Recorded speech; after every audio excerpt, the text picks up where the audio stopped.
Jangan lupa subscribe di YouTube channel Metro TV News dan juga nyalakan notifikasinya.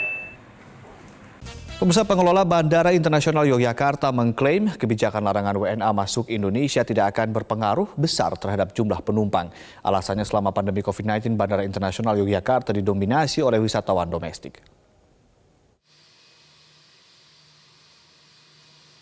Pemerintah Indonesia secara resmi menutup pintu kedatangan internasional bagi warga negara asing dari seluruh negara mulai 1 hingga 14 Januari 2021. Aturan ini diberlakukan untuk mencegah penyebaran mutasi baru virus COVID-19 yang sudah ditemukan di sejumlah negara. Per 1 Januari pula, pengelola Bandara Internasional Yogyakarta mulai menerapkan aturan ini. Pengelola meyakini larangan ini tidak akan berdampak signifikan bagi penurunan jumlah penumpang. Pengelola beralasan, saat ini Bandara Internasional Yogyakarta didominasi penerbangan domestik. Pada libur Natal dan Tahun Baru, jumlah penumpang domestik mengalami peningkatan dengan rata-rata jumlah penumpang mencapai 8.000 penumpang per hari. Pada kondisi normal, ada 2 rute penerbangan internasional yang dilayani di Bandara Internasional Yogyakarta, yakni rute tujuan Kuala Lumpur, Malaysia, dan Singapura. Namun sejak pandemi, 2 rute tersebut dibuka hanya jika benar-benar dibutuhkan untuk memulangkan WNI yang ada di luar negeri atau sebaliknya, memulangkan WNA ke negara asalnya. Tanggal 1, warga negara asing tidak diizinkan masuk ke wilayah Indonesia.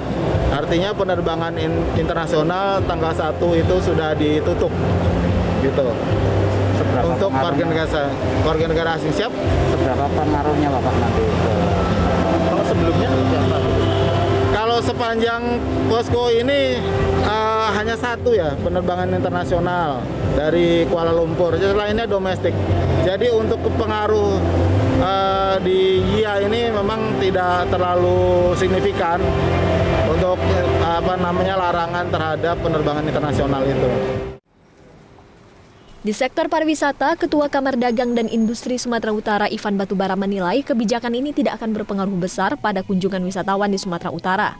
Ia menyebut objek wisata di Sumatera Utara didominasi wisatawan lokal. Meski demikian, pariwisata Sumatera Utara masih membutuhkan pembenahan terutama dari segi infrastruktur. Menurutnya, saat ini pemerintah pusat telah membuat perencanaan perbaikan dan pembangunan infrastruktur pariwisata di Sumatera Utara. Saya kira kalau Sumatera Utara itu nggak terlalu terpengaruh ya.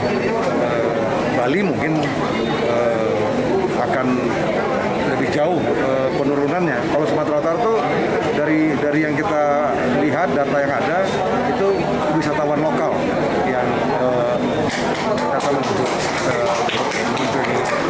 Danau Toba.